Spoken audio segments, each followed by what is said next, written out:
80,000 vibrant Jewish community. The Jews of Iraq, they served the state of Iraq very much, more than any other minority in Iraq. The first finance minister was a Jew. One of my relatives was a very well-known lawyer who drafted the Egyptian constitution for King Fuad in 1924. Now, not many Egyptian Muslims know that an Egyptian Jew drafted the constitution. I think my father was a very special case because he wasn't really even considered as a Jew by most of his Muslim friends. He was an Iraqi first and foremost.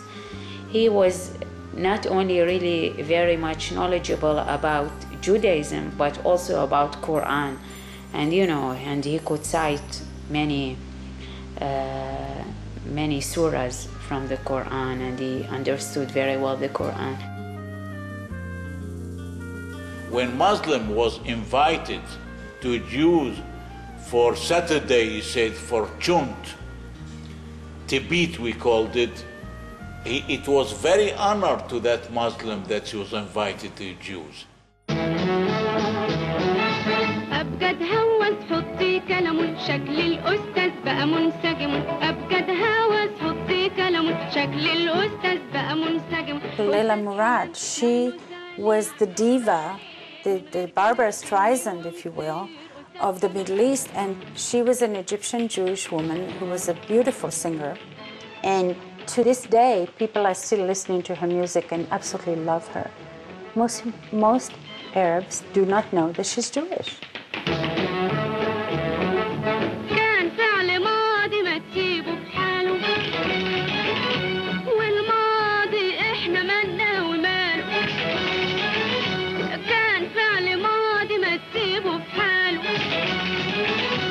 والماضي احنا مالنا وماله.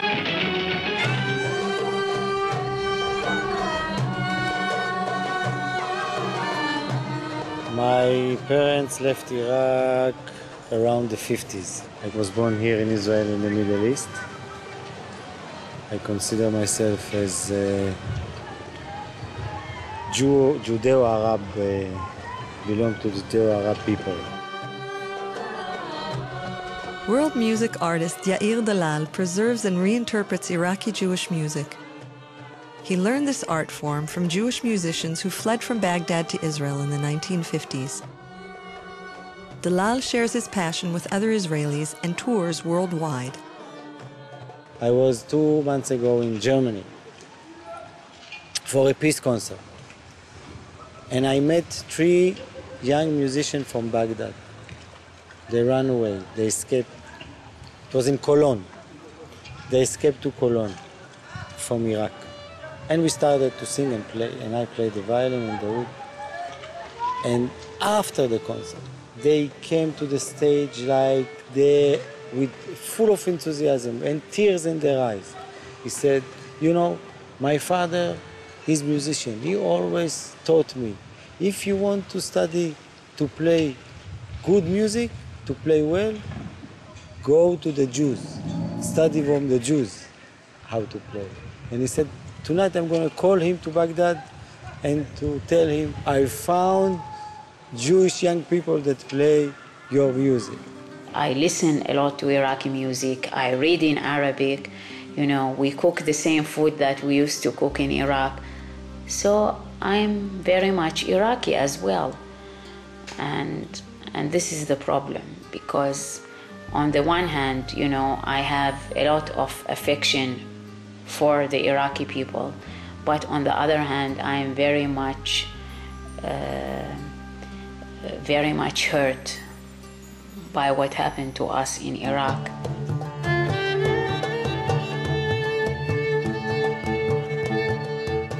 Under European colonial powers, dhimmi laws were largely abolished and many Jews flourished.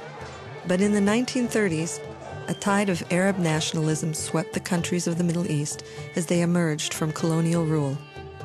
Strident Arab nationalist leaders often made Jews a scapegoat for social discontent. There was a pattern of Arab government, state-sanctioned, indeed state-orchestrated repression, which included intimidation, harassment, beatings, persecution, and even murder.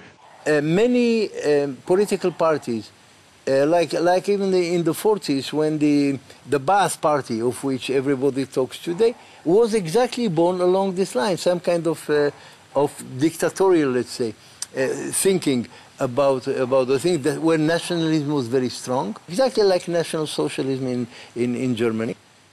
Haj Amin al-Husseini, the Palestinian Mufti, was meeting with the Fuhrer himself, with Hitler, and proposed a final solution to the Jews throughout the Middle East and North Africa.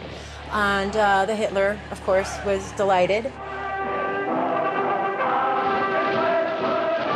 In 1940, Haj Amin al-Husseini was the most prominent leader of the Palestinian Arabs and the head of the Arab Higher Committee, the central political organization of the Arabs of Palestine. He and Hitler discussed plans to establish concentration camps in the Middle East. He delivered a radio address to the Arab world on Nazi radio saying, "Arabs, rise as one man and fight for your sacred rights. Kill the Jews wherever you find them." His words reverberated across the Middle East.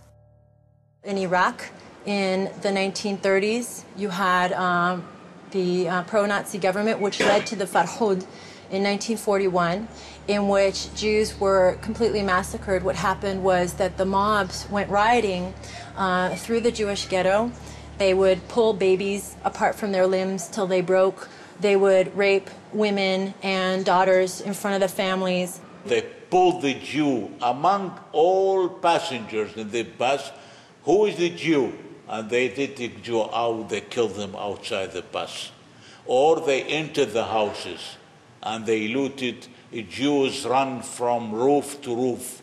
In Baghdad, you know, the houses are close, are very close, and you can run on the roof. Some of the neighbors of the Jews, they were with those who attacked their neighbors, with the police, and they killed, they looted, and that's what they did, and they forgot all the friendship. Throughout Libya, Egypt, you know, all these different countries, Syria, you hear all of these instances of riots leading to torture, massacre of Jews.